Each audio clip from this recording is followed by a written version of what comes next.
दोस्तों, मैं मनोज कुमार। आप सभी लोगों का हमारे चैनल मनोज केमिस्ट्री वाला में बहुत बहुत स्वागत है। आज हम लोग यहाँ पर एक सवाल को और सॉल्व करने का प्रयास करेंगे। और यह सवाल भी जो है तरंग दैर्घ्य, आवृत्ति और तरंग की चाल के सूत्र पर डिपेंड करता है।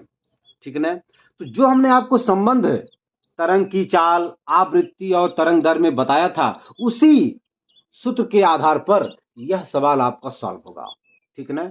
और हम लोग इस सवाल को बहुत ही रुचिकर ढंग से लगाने का प्रयास करेंगे, जानने का प्रयास करेंगे। आइए देखा जाए, यहां पर व्हाइट बोर्ड पर यह सवाल लिखा गया है। आइए हम लोग सबसे पहले इस सवाल को पढ़ने का प्रयास करते हैं और ये जानने का प्रयास करते हैं कि यह सवाल कैसे सॉल्व होगा और इस सवाल में क्या दिया है और क्या हमसे पूछा जा रहा है। ठीक है? आइए हम लोग बहुत मस्ती के साथ, बहुत ही इंजॉय के साथ, बहुत ही यूं कह लें कि ताकत के साथ इस सवाल को सॉल्व करने का प्रयास करते हैं। चलिए भैया, कह रहा है कि वायु में दो ध्वनि तरंगों की तरंग दैर्घ्य का अनुपात 4:5 है। इनकी आवृत्तियों का अनुपात क्या होगा? यदि हम लोग सवाल को ध्यान से देखें तो यहां पर यह दिया गया है कि तरंग दैर्घ्य का अनुपात, मतलब हम लोग जानते हैं कि तरंग दैर्घ्य को लैम्डा से प्रदर्शित किया जाता है, लैम्डा से शो किया जाता है। इसका मतलब ये हुआ कि हम लोग 4 को कहेंगे लैम्डा 1 और 5 को कहेंगे लैम्डा 2। ओके। और हमसे जो है इसके संदर्भ में पूछा जा रहा है n1 का मान और n2 का मान। ये n1 n2 क्या है? ये वास्तव में आवृत्ति है। लैम्डा 1 के सापेक्ष n1 आवृत्ति हमसे यहां पर पूछा जा रहा है और लैम्डा 2 के सापेक्ष n2 आवृत्ति का मान हमसे यहां पर पूछा जा रहा है। बहुत यहां पर सवाल सिंपल है। ठीक है? आइए हम लोग इसे प्यार से लगाने का प्रयास करते हैं, समझने का प्रयास करते हैं। चलिए भैया, हम लोग जानते हैं कि V बराबर होता है n लैम्डा। ये हम लोग जानते हैं, V बराबर होता है n लैम्डा। अब आप कहेंगे कि यहाँ पे V क्या है? V यहाँ पे तरंग की चाल है। n क्या है? n आवृत्ति है, ध्वनि तरंग की आवृत्ति है। और लैम्डा क्या है? ध्वनि तरंग का तरंग दैर्घ्य है, तरंग दैर्घ्य है। कोई दिक्कत? चलिए यहां पर अगर हम लोग इस सवाल को ध्यान से देखें तो यहां पर ध्वनि तरंग की चाल का कोई जिक्र नहीं किया गया है। यहां पर ध्वनि तरंग की चाल का कोई भी वैल्यू यहां पर नहीं दिया गया है। इसका मतलब यह हुआ कि हमें यहां पर v से कोई मतलब नहीं है, अर्थात v यहां पर कांस्टेंट है, नियतांक है, स्थिरांक है।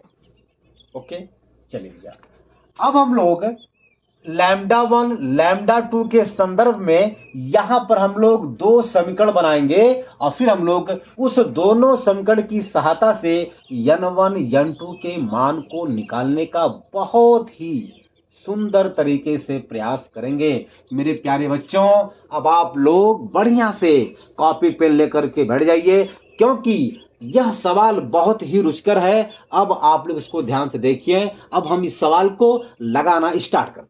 चलिए भैया, चूंकि v बराबर हो जाएगा n1 लैम्डा 1 समीकरण नंबर 1, कोई दिक्कत?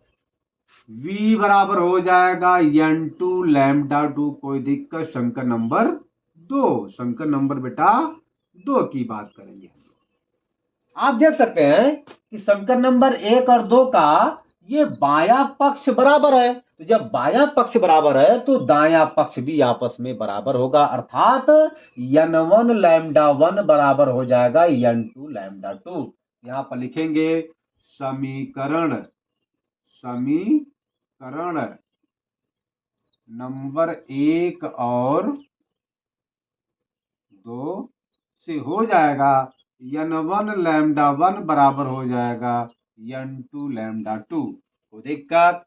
चलिए भैया, हम जो है लैम्डा 2 को यहां पे लेके आएंगे और n1 को यहां पे लेके जाएंगे। मैंने आपको बताया था कि जो है यहां पर जो है, एक मिनट, ऐसा नहीं करेंगे हम लोग, ऐसा काम करेंगे। यहां पर n2 को यहां लेके जाएंगे और लैम्डा 1 को यहाँ लेके जाएंगे। चलिए भैया आइए देखा जाए तो n1 अपान, जब n2 बराबर के बाईं तरफ आएगा तो यहाँ पर n2 गुणे में है, यहाँ जाएगा तो बटे में हो जाएगा, n1 अपान n2 बराबर आपका हो जाएगा। और यहाँ पर आपका λ2 पहले से है तो ये λ1 यहाँ पे है, जब λ1 बराबर के दाएं तरफ जाएगा, क्योंकि यहाँ पर λ1 गुणे में है, तो जब λ1 दाएं से बाएं से, जब बाएं से दाएं तरफ जाएगा तो यह गुणे में है, तो यहाँ पर जाने पर बटे में हो जाएगा, अर्थात λ2 बटे λ1 हो जाएगा। भाई यहाँ पर λ1 गुणे में है, जब यह बराबर के दाएं तरफ जाएगा तो गुणे से बटे में हो जाएगा। आइए भैया हम लोग इसे यहाँ पर लगाने का प्रयास करते हैं, तो n1 अपान n2 बराबर हो जाएगा, λ2 का मान दिया गया है 5 बिटवा और λ1 का मान दिया गया है 4, ये आपका हो गया।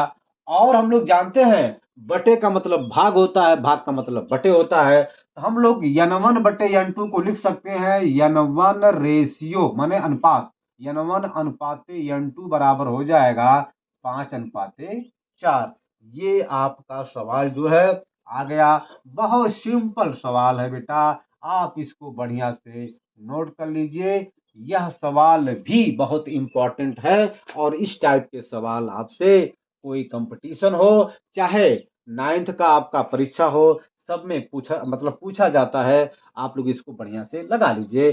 तो ठीक है, आज हम अपने वीडियो का यहीं पे अंत करते हैं। अब हम अगले वीडियो में नया टॉपिक थ्योरी में हम लोग नया टॉपिक चलेंगे। ठीक है, धन्यवाद।